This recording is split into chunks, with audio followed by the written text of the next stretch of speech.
Qiu Jin was born in 1875, during the final, crumbling years of the Qing dynasty, a time when China was being pulled apart by foreign powers, torn by internal uprisings, and weighed down by a weakening imperial system. These troubled times quietly shaped her early awareness of injustice and resistance. She came from a moderately well-off family in Fujian province. Her father worked as a Qing official, and their household followed traditional Confucian values. But unlike many girls of her time, Qiu Jin was given an education. Surrounded by classical literature and poetry, she developed a deep love for learning and a strong appreciation for Chinese history and philosophy. As she grew up, she became more and more aware of how limited a woman's life could be. Foot binding, forced obedience, and denial of education were just part of the reality she faced. These expectations clashed with the person she wanted to become. She didn't want to be confined to the roles of wife and mother. She had dreams and nowhere to take them. This inner conflict sparked something in her. As a teenager, she started writing poetry as a way to express what she was feeling. Her poems hinted at a longing for freedom, images of chains breaking and birds soaring into the sky, symbols of the life she wanted but couldn't have. Her fight for autonomy became more personal when she was forced into an arranged marriage with an older man. The marriage was cold and suffocating. It confirmed what she had feared, that the traditional role of a woman was like a prison. But she didn't accept it. Instead, her pain turned into strength. She began to push back, looking for ways to resist. Her journey as a revolutionary started right there, inside the walls of her own home. In 1904, Qiu Jin made a decision that would change everything.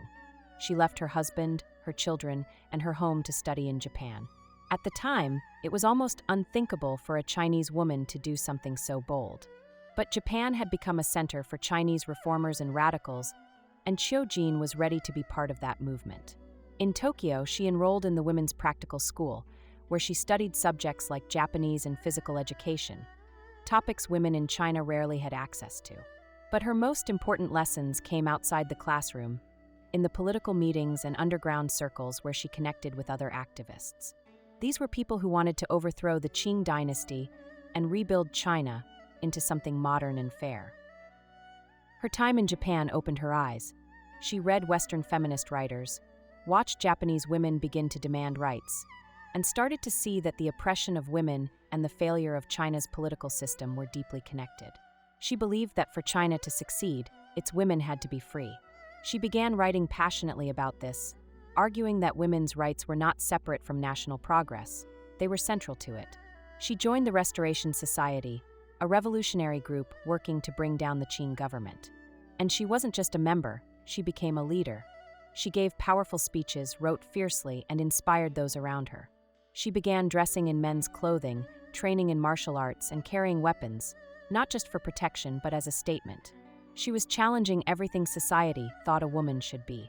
Japan didn't just give Qiu Jin knowledge, it gave her purpose. When she returned to China, she came back ready to fight for more than just her freedom. She came to fight for her country's future. Back in China, Qiu Jin wasted no time. With fire in her heart and a pen in her hand, she began spreading her message.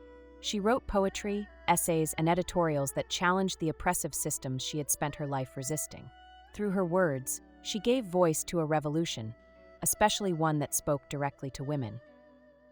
She started and ran radical journals like China Women's News and Vernacular Journal, boldly discussing topics like foot binding, child marriage, and women's lack of education. She didn't just criticize these issues, she showed a different future. Her words were powerful, poetic, and persuasive. She also gave speeches at schools and public events, urging women to break free from the roles that had been forced on them. Education, she believed, was the first step toward independence, and she devoted herself to spreading that message. In 1907, she became head of the Datong Girls' School in Shaoxing. But the school was more than a place for learning. It became a front for revolutionary activity. Qiu Jin helped train rebels, hide weapons, and plan uprisings. She was deeply involved in the movement to overthrow the Qing dynasty. Her home and her school became centers of resistance. She wasn't just writing about change, she was living it. Her activism combined powerful ideas with real action. She believed that words could inspire, but action was needed to make change real. Her life became a reflection of everything she fought for, a fearless push for justice and equality, even when the price was high. Qiu Jin was one of the first Chinese feminists to connect the personal struggles of women with the larger fight for national reform. She believed a nation couldn't be strong if half its people were silenced. To her, feminism wasn't separate from revolution, it was a key part of it. She spoke out against foot binding, a brutal tradition that crippled women and kept them dependent. She called it a crime against the body and spirit. She demanded that women unbind their feet and walk freely, literally and symbolically. She condemned forced marriages, which she called prisons for the soul. Having suffered through her own unhappy marriage, she encouraged women to seek relationships based on equality, or to avoid marriage altogether if it meant losing their freedom. Education was at the heart of her mission. She believed it was the key to empowerment, not just for women but for the country. She opened doors for girls to learn things that had always been reserved for men: reading, writing, politics, and physical education. She urged girls to think boldly and live bravely. Qiu Jin also believed in women's right to work. At a time when most women were expected to stay at home, she encouraged them to earn their own money and take control of their lives. She wanted women to know that they didn't have to depend on men, that they could build something of their own. But more than anything, Qiu Jin inspired others. She didn't just talk about change, she became the example. She showed that women could be leaders, fighters, and visionaries. She gave voice to the voiceless and taught them how to speak. In 1907, her revolution came to a breaking point. Qiu Jin was helping plan an uprising in Anhui province. Her cousin Su Shilin attempted to assassinate a local official, but he was caught. That put Qiu Jin in danger. Within days, she was arrested at her school.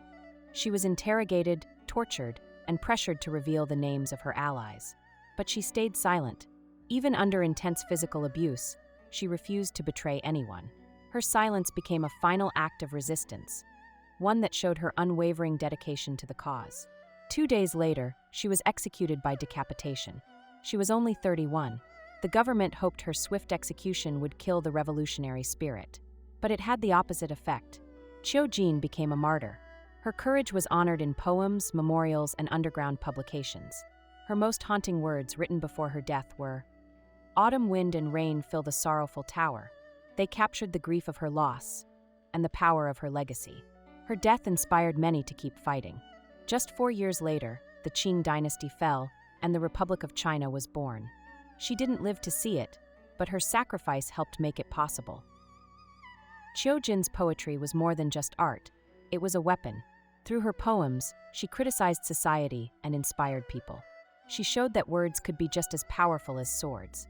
In a time when women weren't even expected to write, she used her voice to demand change. She also used martial arts as a form of resistance. In a world where women were supposed to be delicate and quiet, Qiu Jin trained her body, wore men's clothes, and carried weapons. It was symbolic. She was showing that women could be strong, that they could fight back, physically and intellectually. Her martial arts practice was part of her identity. It showed that liberation needed strength and courage. And in her, those qualities came together. Today, Qiu Jin is remembered as one of China's most powerful voices for justice. She defied the rules of her time and paid for it with her life. But in doing so, she became a national hero. Her story is told in schools, her poems are studied, and her image stands tall in statues and museums. She showed that women weren't just silent supporters, they were leaders, fighters, and thinkers. Her feminism came from her own experiences, and it inspired generations to stand up and speak out. Modern Chinese feminism still draws strength from Qiu Jin's legacy. She proved that feminism didn't have to come from the West. It was born in China too, through voices like hers. Her story is preserved in memorials, museums, and books. Statues show her in traditional dress with a sword in hand, a poet and a warrior, united in one figure. But more than anything, Qiu Jin lives on in those who continue her fight. Her message still echoes today. Change starts with a voice that refuses to be silent. Qiu Jin teaches us that true courage is standing up, even when it's dangerous. She didn't wait for permission. She saw what was wrong and acted. Her story reminds us that speaking out can change the world. Her ideas about education, freedom, and equality still matter. In a world where many still face injustice, her words offer guidance and hope. She knew that oppression thrives on silence, and that transformation comes from those who speak and act with conviction. Qiu Jin showed that activism can take many forms, through writing, teaching, organizing, and leading. She believed in the power of people to create change, and she gave everything to prove it. Today, her legacy lives on in those who dare to speak up, dream big, and stand strong. Qiu Jin was more than a revolutionary. She was a reminder that one person's courage can light the fire for generations to come. For more details on this topic, check out the corresponding article on our website. You can find the link in the description below. Thanks for watching.